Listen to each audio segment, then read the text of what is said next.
The British Public Relations and Communications Authority, that's the PRCA, says it has terminated the membership of public relations firm Bell Pottinger with no option to reapply for another 5 years. The PRCA says Bell Pottinger has brought the industry into disrepute following reports that it worked with the Gupta family to sow racial tensions in South Africa.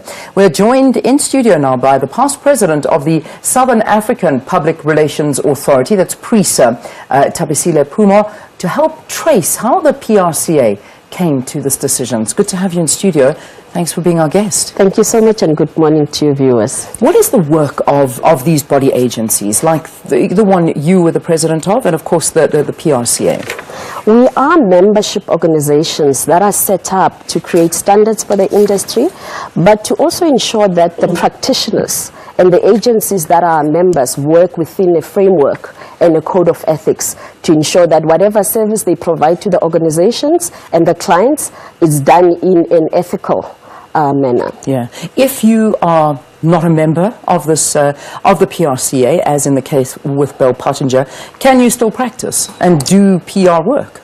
Unfortunately, you can still practice, and that is what we are trying to do as the Public Relations Institute of Southern Africa. We are trying to put in regulation in place together with other industry players to ensure that we can regulate entry and make sure that only credible practitioners are allowed to practice in the industry. Yeah, that's the whole worry here, is that yes, okay, they've been kicked out of a body that represents different PR agencies, but their work can still continue. But the reality is, does a client want to be associated with a company that has a reputation such as Bell Pottinger now?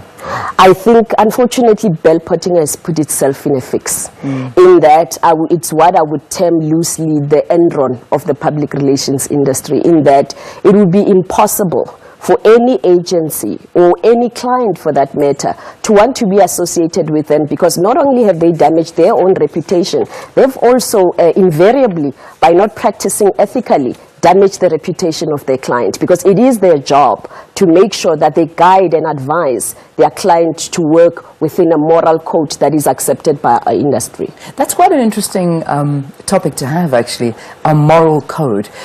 You know, when you're making money, and what we understand is that the Gupta family have been paying Bell Pottinger £100,000 a month. They've paid them in excess of £1 million. And if you look at the exchange rate now today, it's around that's over 17 million rand they've paid them. Now, when you're seeing this much money being thrown at you, do your morals go down the drain, and do you say, listen, let's just take the money and do what they want? Well, in reality, if you're unethical, that's what would happen. But we are the profession that I loosely term the conscience of an organization, the conscience of your client. So on the back of the code that you are a member of, but also on just basic professional standards, you are supposed to do the right thing on behalf of your client. Yeah, you're supposed to, but in this case, it didn't happen. What do you think this has done to the PR industry in general? I think that the two things. The first is it has damaged the reputation of the PR industry for sure, in a sense that it begins to call to question the level of ethics and credibility of some of the agencies and practitioners that are practicing. But also, on the flip side, it actually highlights the power of PR, which is why as PRISA we advocate for people to be responsible, given the fact that they can change the world, they can create the harm that Bell Pottinger has caused in a country such as ours. You will remember in the 1970s, similar tactics were used in South Africa, where information was used and abused to actually maintain the status quo but create damage to a country. Yeah. So we're quite disappointed with their conduct. Yeah. I mean, have you ever, you mentioned something like that in the 70s, but have you ever seen anything like this coming from a PR firm with an individual company behind it? Well, this is unprecedented, which is why we are quite shocked, given that this is not a small agency that we are talking about.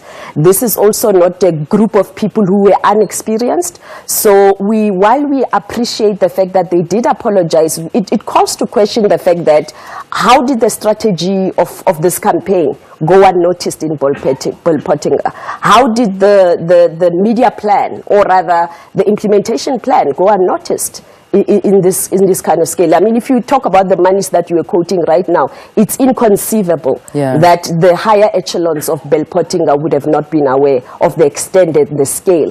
One thing I want to highlight, though, is the issue of context. That sometimes, and I'm not casting aspersion on all international agencies, but in reality, lack of context and understanding of the extent of the implications of your work in a specific country could result in people underestimating the impact of their campaigns, such as I think has happened here with Bell Pottinger. I mean, you've got a company that has enhanced racial tensions in a country, and in a very volatile country such as South Africa, where we've worked very hard over the 20-odd years to try and reconcile, to try and build the so-called Rainbow Nation, to try and better ourselves as a country.